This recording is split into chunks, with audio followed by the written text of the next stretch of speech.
Student, जो अपनी exercise चल रही थी इसी को आज हम कंटिन्यू कर रहे हैं और अपन मिसलेनियस शुरू कर दी अपने एक्सरसाइज नंबर आपकी 3 की अपन विविध प्रश्नावली कर रहे हैं। क्वेश्चन कल हमने काफ़ी क्वेश्चन कर लिए थे विविध के। क्वेश्चन नंबर 7 देखो, ये कहता है ए का क्रम 3x4 है, मतलब ए जो मैट्रिक्स है वो 3/4 ऑर्डर की है और बी इस प्रकार का एक मैट्रिक्स है कि ए ट्रांसपोज बी और ए बी ट्रांसपोज दोनों डिफाइंड है, तो बी का ऑर्डर क्या होगा ये हमें बताना है। तो ध्यान देना इधर, ये कह रहा है ए का क्रम कितना है, ए ऑर्डर ऑफ ए कितना है बेटा 3x4, ठीक है। तो ऑर्डर ऑफ ए ट्रांसपोज क्या होगा 4x3। भाई इसके ए का ट्रांसपोज 3/4 है तो ए ट्रांसपोज का ऑर्डर क्या होगा 4/3। अब ये कह रहा है बी का ऑर्डर क्या होगा, सपोज अब और क्या कह रहा है ए ट्रांसपोज बी डिफाइंड है। केस फर्स्ट जब ए ट्रांसपोज बी परिभाषित है, डिफाइंड है, परिभाषित है, अपन केस फर्स्ट ही ले रहे हैं। जब ए ट्रांसपोज बी क्या है डिफाइंड है, तो A transpose B, A transpose into B, suppose अब ध्यान देना इधर, यहां से समझना इसको, इसका ऑर्डर कितना है बेटा आपका ट्रांसपोज का 4x3। इसका ऑर्डर अपन मान लेते हैं क्या होना चाहिए भाई, इसका इससे मल्टीप्लाई होगा तो इसके जो कॉलम है वो इसकी रो तो होनी चाहिए, तो ये 3 है तो इसकी रो तो 3 होनी चाहिए। दूसरा जो कॉलम है वो अपन ने मान लिया सपोज पी है, तभी तो इसका आपस में मल्टीप्लाई होगा, नहीं तो होगा नहीं। ए ट्रांसपोज पी ये हो गया। अब ध्यान देना यहां से केस सेकंड, अब मुझे बताओ order of A transpose B फिर क्या होगा 4x p। केस सेकंड ले रहा हूं बेटा, केस सेकंड, ये तो केस फर्स्ट है आपका। केस सेकंड अब क्या डिफाइंड है, ये कह रहा है ए बी ट्रांसपोज भी परिभाषित है। जब ए बी का ट्रांसपोज भी डिफाइंड हो, परिभाषित हो, यानी ए बी का ट्रांसपोज भी डिफाइंड है, परिभाषित है। अब देखते हैं इधर ए बी का अब ध्यान देना बेटा, ए का ऑर्डर कितना है, ए का ऑर्डर कितना है 3/4। इसका ऑर्डर कितना है, बी का ट्रांसपोज क्या होगा भाई, आप ध्यान देना इधर, यहां साइड में लिख देता हूं लेट। आपने मान लिया बी का order of B, order of B आपने मान लिया 3x p। तो बी का ऑर्डर 3x p है तो ट्रांसपोज का ऑर्डर क्या होगा p×3, तो इसका हो जाएगा p×3। अब आप ही मुझे बताओ p की वैल्यू किसके इक्वल होनी चाहिए, ये इसके इक्वल होनी चाहिए, तभी तो ये डिफाइंड होगा। तो अब क्या निकालोगे, अतः दोनों केस से p की वैल्यू क्या आएगी, वैल्यू ऑफ p = 4। ये आपका क्वेश्चन हो गया है, इसको नोट कर लें, फिर हम लोग आगे बढ़ते हैं। हाँ बच्चों, क्वेश्चन नंबर हम लोग ले रहे हैं 11th, मोस्ट इम्पोर्टेंट क्वेश्चन है और ये क्वेश्चन बोर्ड में आया हुआ भी है, इस टाइप के क्वेश्चन बोर्ड में आते भी हैं।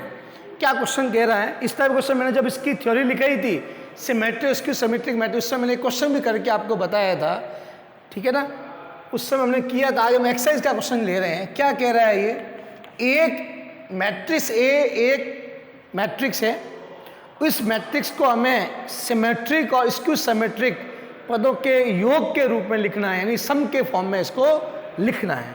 तो मैंने आपको बताया था कि कैसे लिखते हैं सममित और विषम सममित पदों के योग के रूप में, 1/2 a प्लस a का transpose plus 1/2 a minus a का ट्रांसपोज, ये होता है सममित भाग और ये होता है स्क्यू सिमेट्रिक पार्ट। ये सिमेट्रिक, ये स्क्यू सिमेट्रिक पार्ट होता है, नहीं आपको इसके सम के फॉर्म में लिखना है।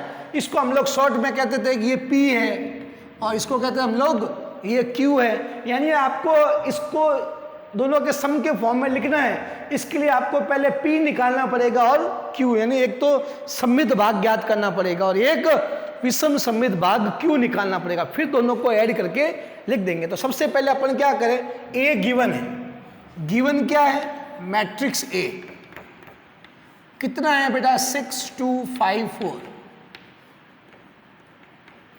इसको आप लोग ट्रांसपोज निकाल लो इसका, तो इसका ट्रांसपोज आएगा 6 2 5 4, ये इसका ट्रांसपोज आ गया।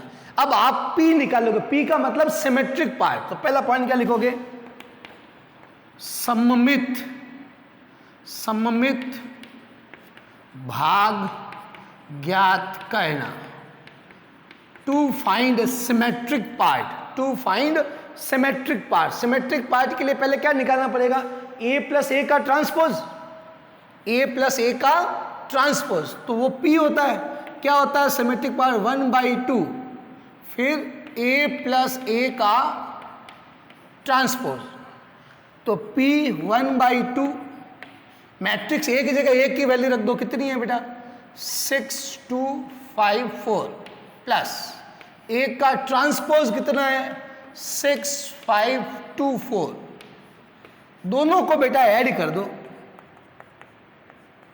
जब दोनों को ऐड करेंगे तो 6 प्लस 6 12 हो गया, 2 प्लस 5 7 हो गया, 2 प्लस 5 7, 5 प्लस 2 ये भी 7 हो गया, 5 प्लस 4 8 हो गया।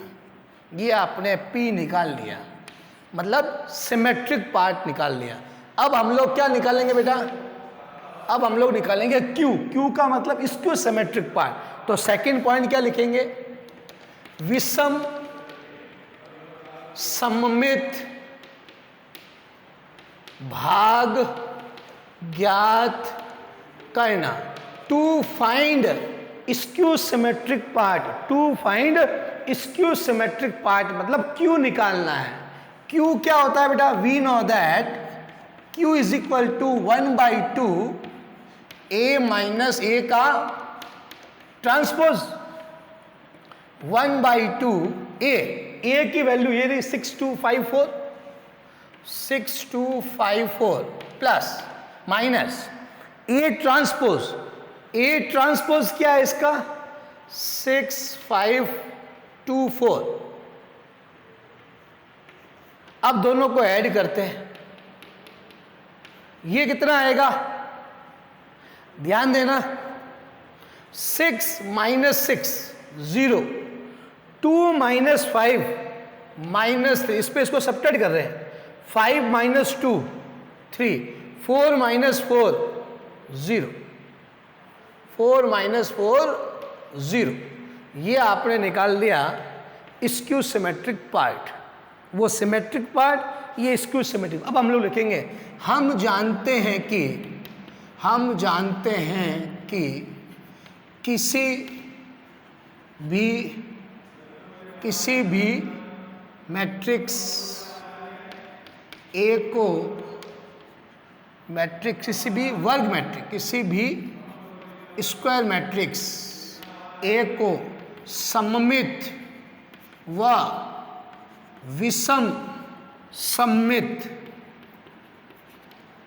पदों के योग के रूप में निम्न प्रकार से व्यक्त करते हैं।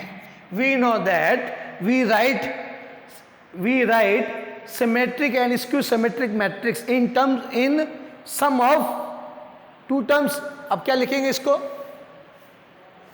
दोनों के सम की फॉर्म में क्या लिखते हैं बेटा, a इज इक्वल टू 1/2, फिर आ गया a प्लस ए का ट्रांसपोज 1/2 a माइनस ए का ट्रांसपोज, यानी a is equal to p plus Q भी लिख सकते हैं शॉर्ट में इसको।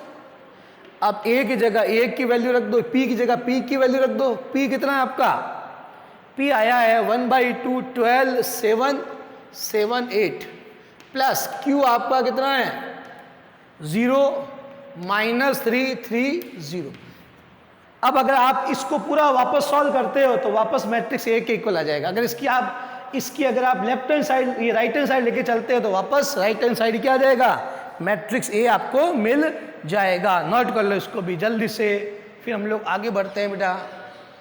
कोई दिक्कत नहीं आनी चाहिए आपको, बड़ा इजी टॉपिक है और इस टॉपिक में से बोर्ड के अंदर क्वेश्चंस बनता है। हाँ बेटा, क्वेश्चन नंबर ले रहे हैं 13, ये भी इंपॉर्टेंट क्वेश्चन है आपका। 12 क्वेश्चन मैंने अभी रोक लिया है, 12 क्वेश्चन इसके बाद में लेंगे अपन। पहले क्वेश्चन नंबर 13 देखो, ए दे रखा है, बी दे रखा है और इस पूरे की वैल्यू 0 के इक्वल है, तो ये कह रहा है मैट्रिक्स सी ज्ञात करो। गिवन क्या है आपका, गिवन है 3a minus 2b plus C is equal to 0। आपको मैट्रिक्स सी चाहिए तो सी क्या होगा, इन दोनों को तो ट्रांसफर कर दो, 2b माइनस 3a, ये सी होगा। 2 और b आपको गिवन है, b मैट्रिक्स कितना है -2 3 2 -3 और a कितना है 4 2 1 3, ये आपका a है। ये 2 से मल्टीप्लाई कर दो इस पूरे को, -4 2 6 और 4, इसको 3 से मल्टीप्लाई कर दो, 12 6 3 और 9, इसको मैंने 3 से मल्टीप्लाई कर दिया सारे एलिमेंट, ईच एलिमेंट को। अब इसमें इसको सब्ट्रैक्ट करो, -4 -12 2 -6 6 -3 और 4 -9, तो मैट्रिक्स सी कितना आएगा बेटा, ये तो माइनस का 16 हो गया, ये माइनस का 4 हो गया, ये 3 हो गया और ये माइनस का 5 हो गया। यही आपको निकालना था, ये आपका आंसर हो गया। मैट्रिक्स सी बताओ, एक रिलेशन दे रखा था, इक्वेशन दे रखी थी, ए और बी गिवन था, सी हमें निकालना था। बड़ा इजी क्वेश्चन था, नोट कर लो इसको जल्दी से, इसके बाद हम लोग आगे बढ़ते हैं। हाँ बेटा, अगला क्वेश्चन हमने लिया है 15 नंबर, ये भी अच्छा क्वेश्चन है, ध्यान देना, मल्टीप्लाई से रिलेटेड है। आपको 3 मैट्रिक्स दे रखी है, ए बी और सी। ये कह रहा है ए बी सी के प्रथम पंक्ति के अवयव बताओ, यानी ए बी सी के पहली पंक्ति, ए बी सी को गुणा करने के बाद एक मैट्रिक्स बनेगी, उसके पहली पंक्ति के क्या क्या एलिमेंट होंगे ये हमें बताना है। तो देखो ए बी सी, ए की जगह ए की वैल्यू रख दो, -1 0 1 2 3 -2 इंटू बी, बी कितना है 1 0 0 0 -1 2 0 5 7। बढ़िया, अच्छा क्वेश्चन है, मज़ेदार क्वेश्चन है, इधर ध्यान देना। प्रैक्टिस के लिए क्वेश्चन बहुत अच्छा है, इसमें आपके मल्टीप्लाई की प्रैक्टिस हो जाएगी, गुणा करने की। इसका ऑर्डर कितना है बेटा 2 क्रॉस 3, इसका 3 क्रॉस 3 और इसका 3 क्रॉस 1। आप किसी का भी गुणा पहले कर सकते हो, आप चाहो तो इसका गुणा भी पहले हो सकता है, क्योंकि देख लो इसके रो इसके कॉलम के इक्वल है, सॉरी इसके कॉलम इसके रो के इक्वल है। आप चाहो तो इसका भी गुणा पहले कर सकते हो, इसके भी कॉलम इसके रो के इक्वल, वो आपकी मर्जी है, एज यू विश, आप किसका गुणा पहले करना चाहते हो, ठीक है। अब ध्यान देना, अपन मल्टीप्लाई करते हैं। मैं इसको तो ऐसे ही रख रहा हूँ, -1 0 1 2 3 -2। मैं इन दोनों को पहले मल्टीप्लाई कर देता हूँ, इन दोनों को, तो क्या आएगा रो टू कॉलम, एक रो इसमें कितनी है 3 रो है, कॉलम तो एक ही इसका, तो इस 3 रो का पहले कॉलम से इसका इससे करो, -1 0 प्लस 0, तो -1 0 प्लस 0, और ये कितने ऑर्डर की बनेगी बाद में 3 क्रॉस 1 की, इनका गुणा करने के बाद जो मैट्रिक्स आएगी वो किस ऑर्डर की आएगी 3 क्रॉस 1 ऑर्डर की आएगी। अब दूसरी रो, आगे तो कोई रो है कॉलम है नहीं, तो पहली रो का एक ही कॉलम से हो गया, आगे अगर और कॉलम होते तो इसके आगे और एलिमेंट आते। अब सेकंड रो का करो, 0 0 प्लस 2 0 0 प्लस 2 0 0 प्लस 2, इसका करो 0 प्लस 0 प्लस 7, ये हो गया ए बी सी। -1 0 1 2 3 -2।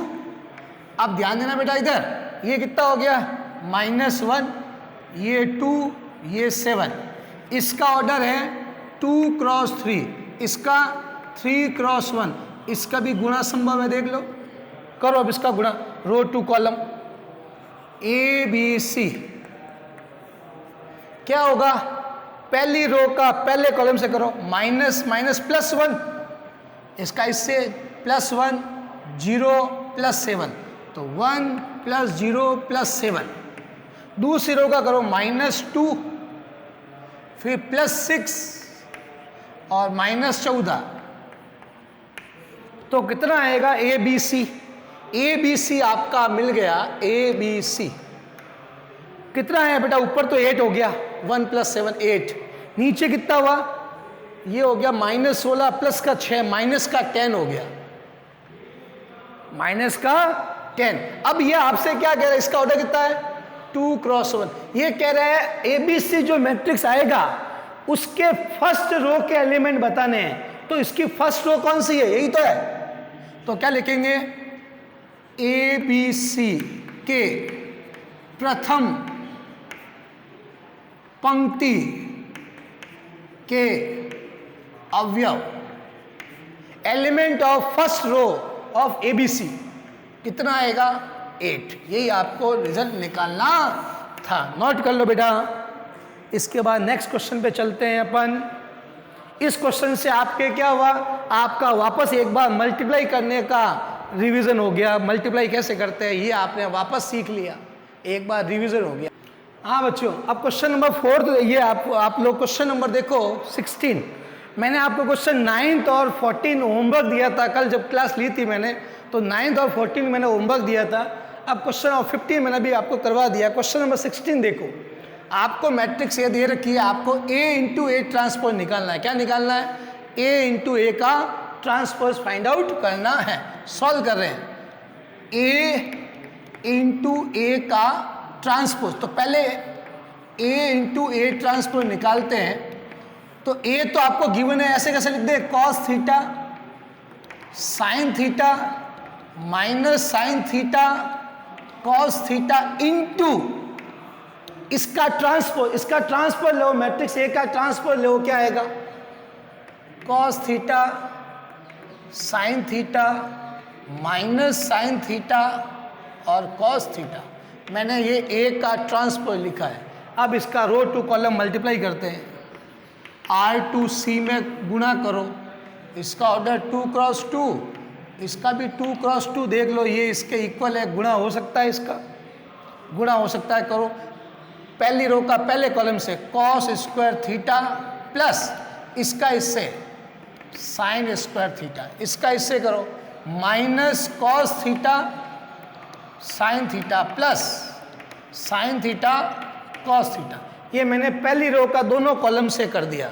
अब सेकंड रो का भी करो, minus sin theta cos theta plus cos theta sin theta, इसका इससे करो sin² थीटा प्लस,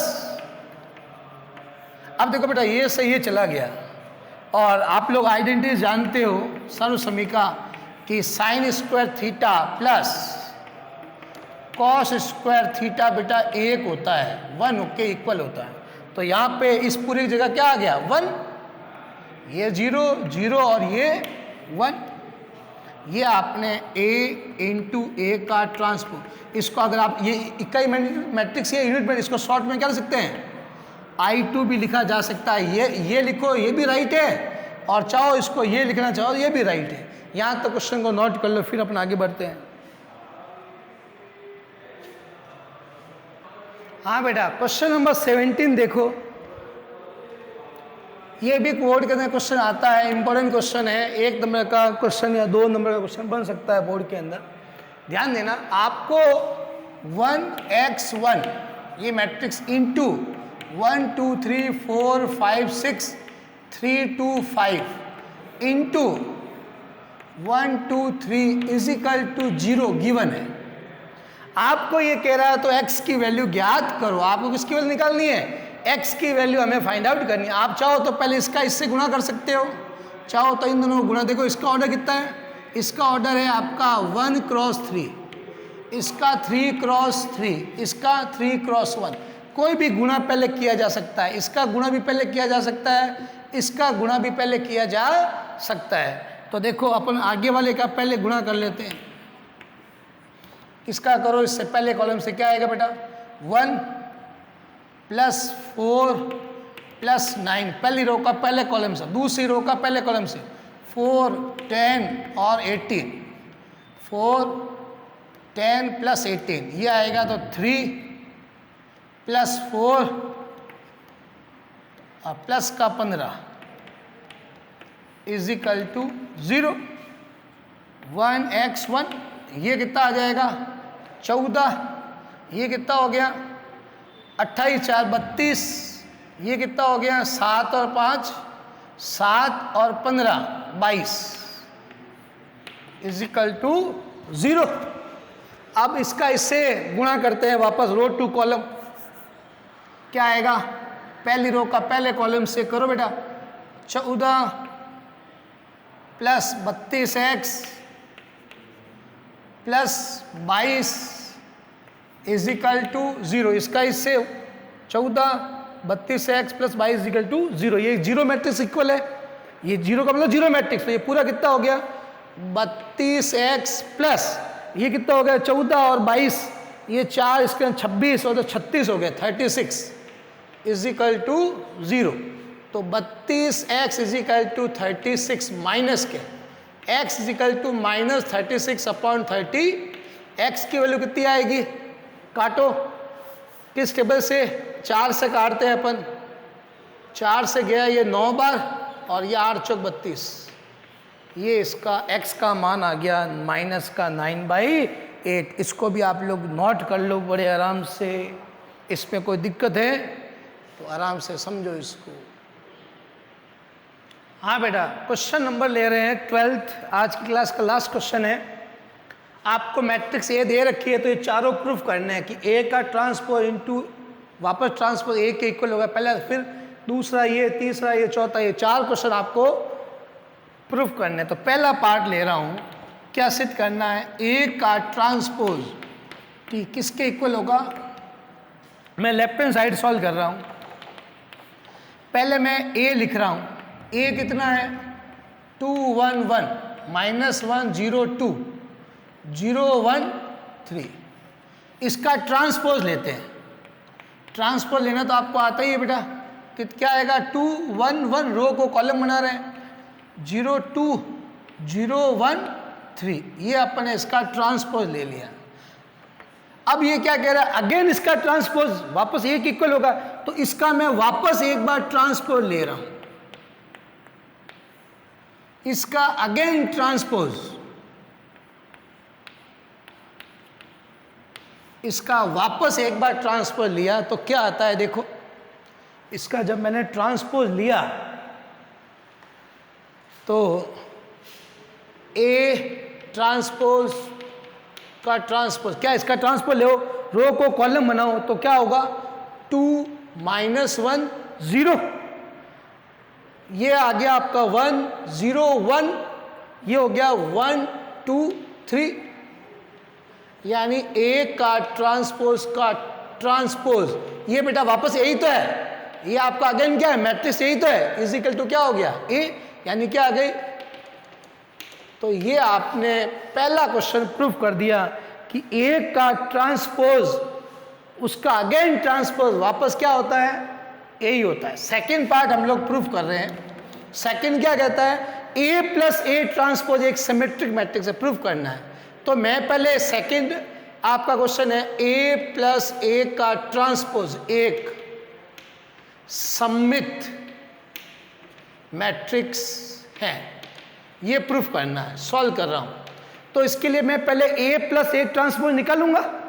पहले मैं ए प्लस ए का ट्रांसपोज निकाल रहा हूं। ए कितना है 2 1 1 -1 0 2 0 1 3 प्लस इसका ट्रांसपोज 2 1 1 -1 0 2 0 1 3। इसको बेटा ऐड करो, इसको जोड़ो, 2 + 2 4 हो गया, ये 1 ये -1 0 हो गया, ये 1 ये 0 1 हो गया, -1 + 1 0 0 प्लस 0 0, 2 प्लस 1 3 हो गया, और 4 प्लस 1 1 हो गया, 1 प्लस 2 3 हो गया, 3 प्लस 3 6 हो गया।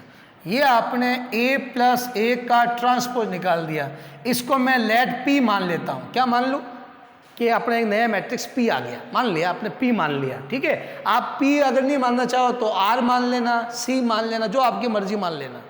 अब आपने a प्लस ए का ट्रांसपोज निकाल लिया, यानी p बराबर क्या आ गया आपका 4 0 1 0 0 3 1 3 6।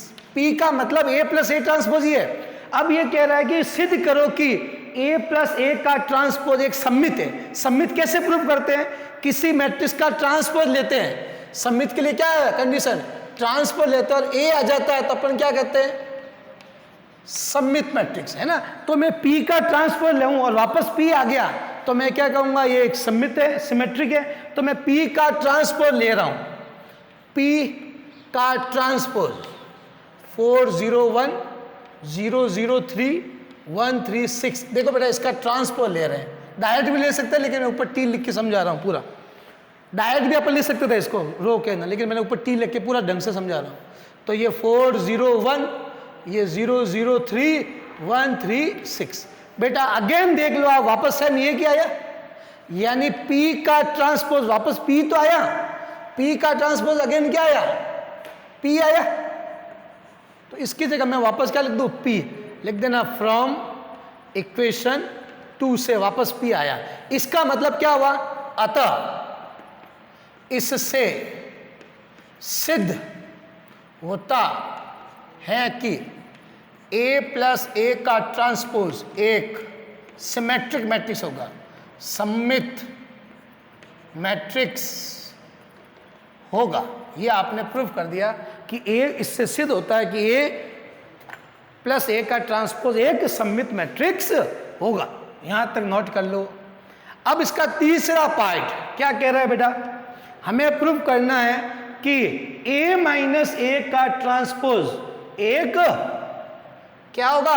विषम सममित मैट्रिक्स होगा। ये आप प्रूव करो। तीसरा पार्ट, तीसरा पार्ट क्या सिद्ध करना है? a माइनस ए का ट्रांसपोज एक स्क्यू सिमेट्रिक होगा। तो पहले a माइनस ए ट्रांसपोज निकाल रहा हूं। a माइनस ए का ट्रांसपोज मैं ले रहा हूं। a की जगह 2 1 1 माइनस 1 0 2 0 1 3 माइनस इसका ट्रांसपोज 2 1 1 डायरेक्ट लिख रहा हूं मैं, माइनस 1 0 2 0 1 3। इसमें से इसको सब्ट्रैक्ट करते हैं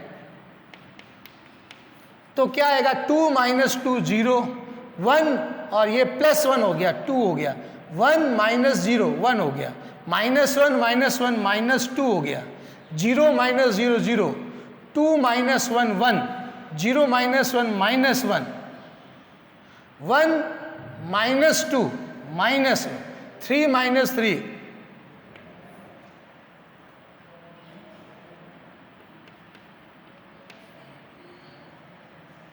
इक्वेशन नंबर इसको 3 दे देते हैं और इसको मैं नाम दे देता हूं, सपोज ये मेरा ये Q है।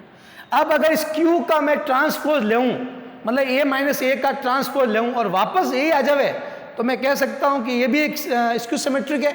तो देखो